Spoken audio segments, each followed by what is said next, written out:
एक और बड़ी खबर सीधे आई है, ब्रेक करिए। होर्मुज का विकल्प खोजने में लगी दुनिया। ब्रेकिंग और शॉर्ट, टेक्सास, अलास्का और लुजियाना पर नजर। ये देखिए ब्रेकिंग और शॉर्ट, अमेरिकी राष्ट्रपति ट्रंप का बड़ा दावा। बड़ी खबर ये देखिए जरा, तेल के लिए अमेरिका के पास आ रहे कई देश। एक और बड़ी खबर सीधे आई है, ब्रेक करिए। सीधे ईरान को लेकर ट्रंप ने बदली रणनीति।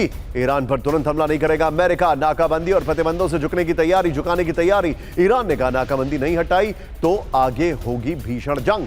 ये बड़ी खबर। फ्लोर पर आइए विजय, पहले वाली ब्रेकिंग और शॉर्ट बगल में रखिएगा। ये देखिए जरा इस वक्त की बड़ी खबर, अमेरिका की नाकाबंदी वर्सेस ईरान की तैयारी। इस वक्त की बड़ी खबर। UEM जयपुर एक आदर्श लक्ष्य है। भावी छात्रों के लिए अच्छी नौकरी, भविष्य के लिए तैयार कौशल के साथ अच्छी शिक्षा। ईरान पर तुरंत हमला नहीं करना चाहता है अमेरिका। ईरान ने कहा नाकाबंदी हटाओ या बड़ी जंग का सामना करो। बगल में पहले वाली ब्रेकिंग और short. Thank you very much. Iran को होर्मुज में नाकाबंदी से झुकाने की तैयारी में अमेरिका है। इस सब के बीच में एक और बड़ी खबर सीधा आइए, ब्रेक करिए।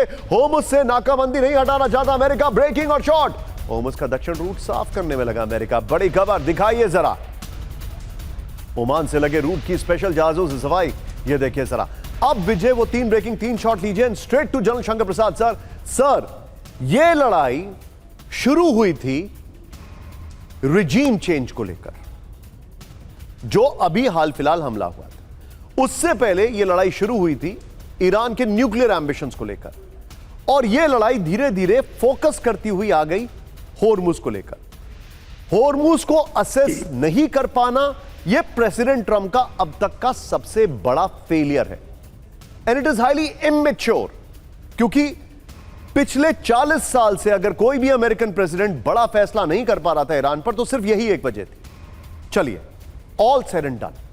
लेकिन अब मैं आपसे जो समझना चाहता हूं, क्या अमेरिका फोर्सफुली होर्मुज को खुलवाने की कंडीशन में है? क्या आपको ऐसा दिखता है सर? पता ही नहीं। मैं आपको एक बात बताना चाहता हूं कि ये जो लड़ाई है, ये बहुत गंभीर सिचुएशन में फंसी हुई है दोनों तरफ से। पहली बात तो सबसे पहले हम उसको एक थोड़ी क्लैरिफिकेशन देना चाहता हूं। मैंने पिछली दफा भी आपसे कहा था, Hamas has become more powerful than a nuclear weapon। ये आपसे लास्ट टाइम भी कहा था मैंने। समझने की बात यह है कि ये वाक्य मेरा नहीं है निशांत। ये वाक्य 1979 में शाह ऑफ ईरान ने एक इंटरव्यू में किया था, जिसका वीडियो मेरे पास आज भी है। और उस समय शाह ऑफ ईरान ने कहा था, Straits of Hormuz is a jugular vein in our hands। ये क्यों नहीं समझ पा रहे थे लोग?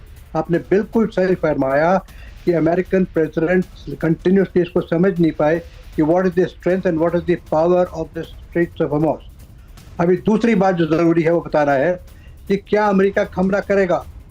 अमेरिका कहता है कि मेरी शर्तें माने, नहीं तो मैं हमला करूंगा। अब ईरान ने पलट के कहा, ये हमारी शर्तें मांगे नहीं तो हम हमला करेंगे।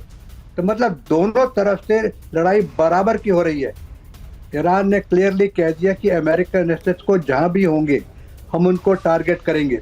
यूरोप में भी होंगे तो टारगेट करेंगे, कहीं होंगे आसपास, सीरिया में होंगे, जॉर्डन में होंगे, कहीं भी होंगे हम उनको अटैक करेंगे। सो दिस, और वो कहता है कि जी हम इनको अटैक करेंगे।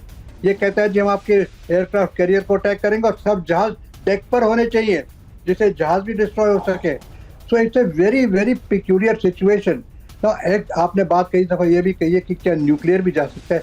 देखिए, nuclear is a weapon which is weapon of mass destruction. इसका mad, MAD, mutually assured destruction.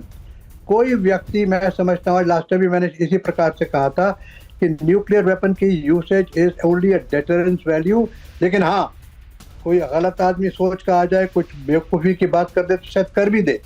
बहरहाल अगर ऐसा हुआ तो विश्व पूरा नाश हो जाएगा, क्योंकि इसका रिस्पांस बड़ा गजब का होगा। The situation now is very clear. एक तरफ पाकिस्तान है, सऊदी अरेबिया है, तुर्की है, उनकी एक तरह से वो बन गई है मैका जिसको कह रहे हैं। उधर आप एक सेकेंड यमन में चलिए ज़रा। यमन में हुती कहता है कि हम इनको यहाँ से निकलने नहीं देंगे, सऊदी अरेबिया को, उन पर अटैक करेंगे, और कर रहे हैं। उन्होंने वहाँ पे बंद कर दिया। So it is a very very dangerous situation today. और इसमें हो क्या रहा है, आप ईरान को जो चाहे करते रहें, जो होगा वो देख रहे हैं, अब जो होगा आगे वो भी देखेंगे। लेकिन क्या हुती कम हो गई? क्या हमास कम हो गया? क्या हिजबुल्लाह कम हो गया? क्या इनके पास समान हथियार सपोर्ट कहाँ से आ रही है? ईरान से आ रही है। जो स्टार्ट पॉइंट था इस लड़ाई का कि अगर ईरान पर हमला नहीं करेंगे तो ये तीनों बलवान बने रहेंगे, लेकिन ये तो वही के वही खड़े हैं। कितना नुकसान हो गया हमास का, Noted. कितना नुकसान हो गया हिजबुल्लाह का, Noted. कितना नुकसान हो गया हुती का, लेकिन फिर भी लड़ने को तैयार हैं। तो कहां से हो रहा है भैया?